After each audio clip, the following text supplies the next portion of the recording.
High guys welcome to my channel. இன்னைக்கு baking mini விலாகில் 1/4 KG double chocolate order தாங்க பார்க்க போகிறோம். எப்பவும் போல் நம்ம ப்ரௌனி ரொம்ப பஜ்ஜியாக க்ரிங்கிள் டாப்போட கிடச்சிருந்தது. கஸ்டமர் வந்து ஒரு பீஸ் நட்டெல்லாம் வச்சு கேட்டிருந்தாங்க ட்ரை பண்ணுறதுக்காக. ஸோ அதுவும் நம்ம வச்சு கொடுத்தாச்சு. இது சென்னை போகுது அப்படின்றதால கொஞ்சம் பார்த்து பார்த்து பேக் பண்ணியிருக்கேன். இதோட ரெசிபியுமே வந்து நான் ஷூட் பண்ணி ஃபுல் வீடியோ அப்லோட் பண்ணியிருக்கேன். ப்ரௌனிஸ் வந்து பர்ஃபெக்டாக வரணும் ஃபஸ்ட் டைமே அப்படின்னு சொன்னால் அந்த வீடியோவை போய் செக் பண்ணிக்கோங்க. கண்டிப்பாக உங்களுக்கும் இது மாதிரி ப்ரௌனிஸ் கிடைக்கும். நெக்ஸ்ட்டு இது மாதிரி ஆர்டர்ஸ் நீங்களும் ப்ளேஸ் பண்ணணும்னு நினச்சிங்கன்னா ஸ்க்ரீனில் தெரியிற நம்பருக்கு வாட்ஸ்அப் பண்ணுங்கள்.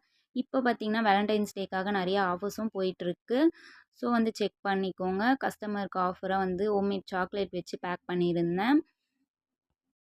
நெக்ஸ்ட்டு கிவ்அவே வந்து நான் லைவ்லேயே சொல்லலான் இருக்கேன். நேம் செலக்ட் பண்ணலான் இருக்கேன். ஸோ கமெண்டில் சொல்லுங்கள் ஓகேவான்னு சொல்லிவிட்டு. அதுக்கப்புறம் இந்த வீடியோ பிடிச்சிருந்தா லைக் பண்ணுங்கள். மறக்காமல் என்னோட சேனலை சப்ஸ்கிரைப் பண்ணிக்கோங்க. அப்போ தான் நான் போடுற வீடியோஸ் ரெகுலராக உங்களால் பார்க்க முடியும். நாளைக்கு இன்னொரு வீடியோவில் பார்க்கலாம். பாய். தேங்க்ஸ் ஃபார் வாட்சிங்.